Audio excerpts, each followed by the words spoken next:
Hello again.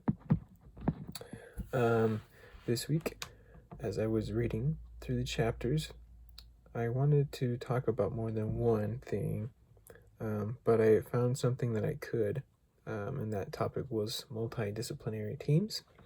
So that's what I chose to talk about. Just a brief overview of what that is. It's kind of what it sounds like. It's a team that includes different members of different expertises or specialties.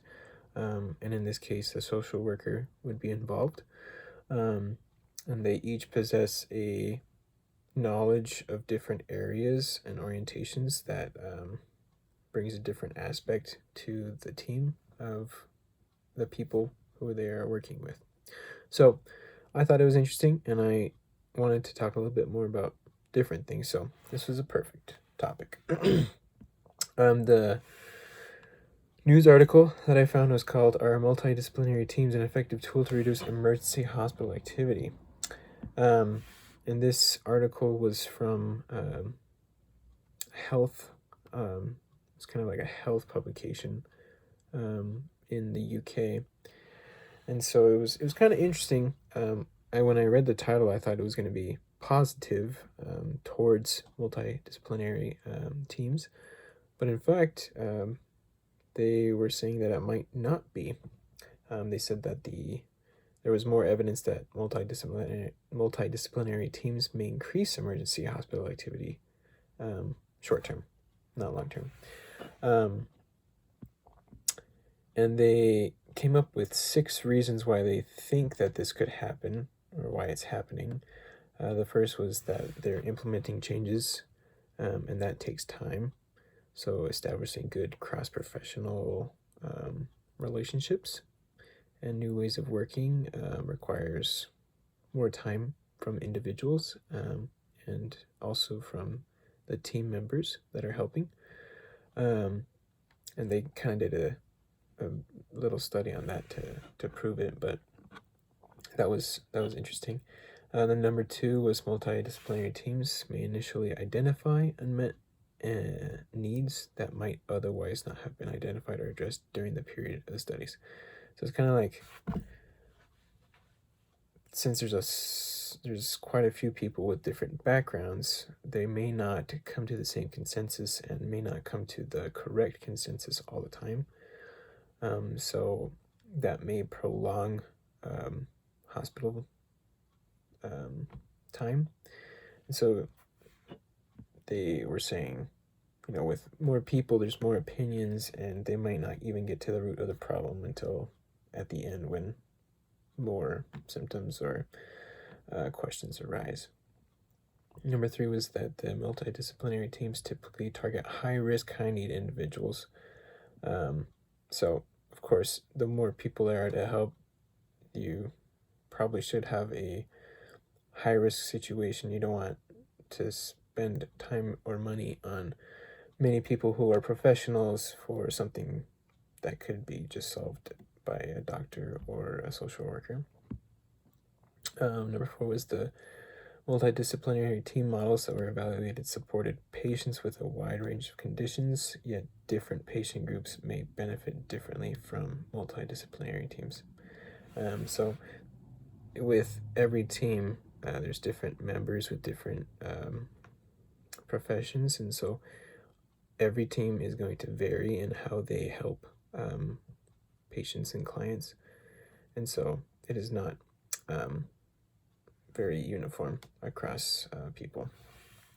Number 5 was they used statistical methods, but they found that you could observe the differences between different groups just by observing. And number 6 was hospital use may not be the best measure of the benefits of multidisciplinary teams. So this was kind of their thing to see what it was in hospitals, but they said multidisciplinary teams may not be very effective in hospitals. Sometimes it's just useful to have a doctor and maybe one other professional. And then just to move on to my the journal article, I found one from Australia within the past year, or the past 2 years, I guess. It's called "What Does Effective Allyship Between Social Work and Lived Experience Workers Look Like in the Australian Forensic Mental Health Context?" So this study was done to see how social workers and other professionals work together to be a team. They didn't quite use the term multidisciplinary teams, but they had professionals from hospitals and different other health areas within the Australian area. And then they invited a lot of social workers to work with them at a 2-day kind of seminar / camp where they would work together in workshops exploring what defined lived experience in forensic mental health. And they came to the conclusion that everybody worked well together. The teams that had social workers were able to gain that extra level of expertise, and since there were different professionals, they were all able to put in their opinions and their thoughts so that in a way they really work together. And the whole study was just to see how it went, and to see if this, they call it allyship, or like a friendship, or like a team, was effective or not. And they came to the conclusion that it was. So a little bit different from the first article. The first article, the news article, was kind of negative toward multidisciplinary teams, but of course they were focusing on just the hospital aspect. The second, the journal article, kind of focused on a specific area in mental health, which is the forensic mental health. And so, of course, there's a difference in that, but they weren't very similar at all. So you can't really compare them because they had different opinions. For the Code of Ethics section, there is a very nice section that kind of talks about working with other professionals, and it's section 2.03, and it's titled Interdisciplinary Collaboration, which you might as well substitute multidisciplinary teams, because that's kind of like a title or a synonym of it.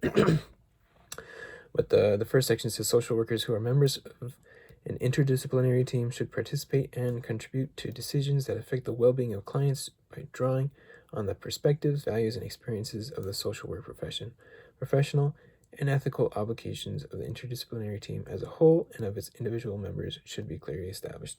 So kind of, it's not exactly a match, but I feel like if you were to substitute multidisciplinary teams, it's kind of the same deal, where you collaborate with other members who are professionals in their own professions and make sure that everything is understood, and make sure that the social worker who's there, make sure to keep their values and make sure that everybody has a voice. And then there was another section under there, but it's also kind of just the same, working with others. And then just to close, a question, kind of a multi-part question, and you can choose whatever parts you want to answer. But the question is, what are the long-term and short-term benefits, kind of like what I mentioned earlier in the study, where it was only a short-term study. So what are the long-term and short-term benefits and or disadvantages that can result from using a multidisciplinary team? Since there are many options of multidisciplinary teams, kind of which professions would be useful, which professions would you rather not work with, kind of just what's your feelings on that. And then I guess that's it for this week, and I'll see you all next week.